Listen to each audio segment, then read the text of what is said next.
Tutup ke ibune. Lah kok tunjuk jari. Kamu ndak pengen masuk surga? Ini yang jelas bagaimana? Saya kan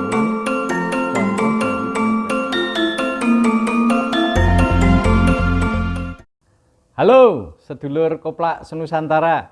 Jumpa lagi dengan saya di channel Dongeng Mbah Koplak.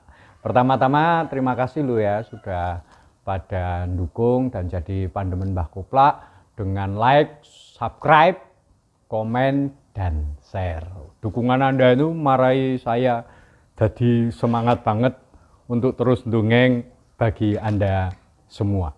Pokmen atine kudu tetap bungah dan gembira supaya imun tubuh kita itu meningkat. Dan jangan lupa protokol kesehatan, cuci tangan, pakai masker, hindari kerumunan, dan tetap jaga jarak. Soalnya hati yang gembira itu adalah kunci untuk membangun masa depan yang lebih optimis dan menyenangkan. Ning yo kuwi kalau buat cita-cita itu yang jelas, jangan kayak Mbah Koplak. Suatu kali itu pernah dia ketemu karo jin lodong. Diberilah dia 3 permintaan. Yang pertama, aku pengen enom meneh biar perkasa dan remaja. Celing, Mbah Koplak jadi muda perkasa. Yang kedua, pengen sugih.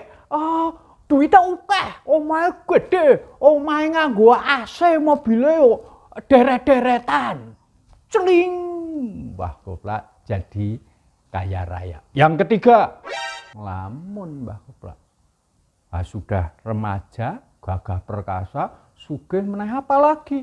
Maka lamunannya membayangkan dia berada di pangkuan seorang wanita yang cantik. Apa meneh?